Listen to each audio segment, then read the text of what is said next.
अध्याय 1। अपना लक्ष्य खोजिए। जब मैं बड़ा हो रहा था तो मेरे पिता ने मुझसे कुछ ऐसा कहा जो मैं कभी नहीं भूल सकता। बेटा, तुम जब पैदा हुए तो तुम रोए जबकि पूरी दुनिया ने जश्न मनाया। अपना जीवन ऐसे जियो कि तुम्हारी मौत पर पूरी दुनिया रोए जबकि तुम जश्न मनाओ। हम उस काल में जी रहे हैं जहां हम जीवन का अर्थ भूल गए हैं।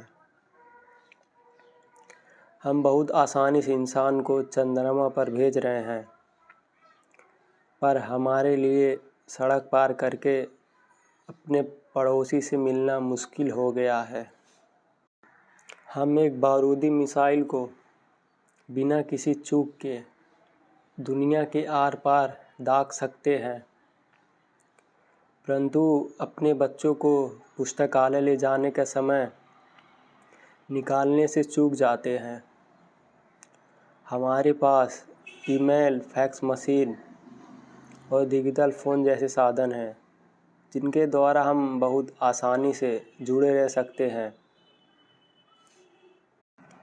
फिर भी हम उस वक्त में रह रहे हैं जिसमें हम आपस में सबसे कम जुड़े हुए हैं। हमने अपनी मानवता को खो दिया है। हम अपने जीवन का उद्देश्य भूल गए हैं। हमने जीवन की सबसे अहम बातों को विस्मृत कर दिया है। और जब आप यह पुस्तक पढ़ने जा रहे हैं, मैं आदरपूर्वक आपसे पूछना चाहूँगा कि ऐसा कौन है जो आपकी मौत के बाद रोने वाला है?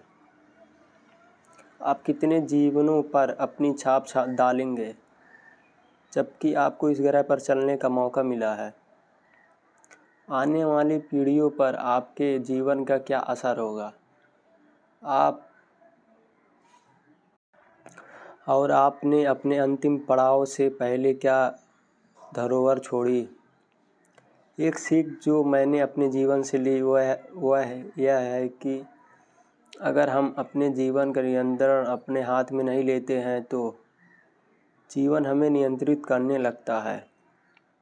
दिन हफ्तों में बीत जाते हैं, हफ्ते महीनों में और महीने सालों में। सब कुछ इतना जल्दी ख़त्म हो जाता है कि हम सिर्फ जीवन को पूर्णता के साथ ना जी पाने का अफसोस करते रह जाते हैं। जॉर्ज बर्नार्ड शॉ की मृत्युशैया पर उनसे पूछा गया, अगर आपको यह जीवन दोबारा जीने का मौका दिया जाए तो आप क्या करेंगे? उन्होंने एक लंबी सांस लेकर कहा, मैं वह इंसान बनना चाहूँगा जो मैं बन सकता था परंतु नहीं बना। आपके साथ भी ऐसा ना हो, इसलिए मैं यह किताब लिख रहा हूँ। एक व्यावसायिक वक्ता होने के नाते मैं अपने काम के सिलसिले में अपना अधिकतर समय उत्तर अमेरिका के पार अपने भाषणों और सम्मेलनों में व्यतीत करता हूँ। एक शहर से दूसरे शहर में व्यवसाय की दुनिया में अनैतिकता के बारे में अपनी अंतर्दृष्टि और विचारों को विभिन्न लोगों में बांटता हूँ। हालांकि वे लोग जीवन के अलग अलग रास्तों से आते हैं, परंतु घूम फिर कर उनके प्रश्न सिर्फ एक बात पर केंद्रित रहते हैं कि वे किस प्रकार अपने जीवन का बेहतर अर्थ ढूंढ सकते हैं, किस प्रकार वे अपने कार्य द्वारा एक स्थायी सहयोग प्रदान कर सकते हैं और इसके पहले कि बहुत देर हो जाए वे अपने जीवन के सफ़र को आसान बनाकर उसका आनंद ले सकें। मेरा उत्तर हमेशा इसी तरह शुरू होता है, अपना लक्ष्य ढूंढिए। मुझे विश्वास है कि सब में विशिष्ट गुण होते हैं जो इस इंतज़ार में रहते हैं कि उनको किसी उचित उद्देश्य में उपयोग किया जाए।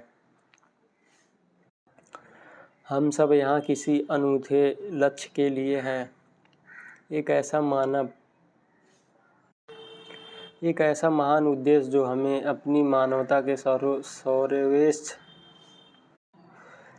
गुणों को उजागर करने में मदद दे सके और साथ ही हमारे आसपास के लोगों के जीवन में कुछ अर्थ जोड़ सके।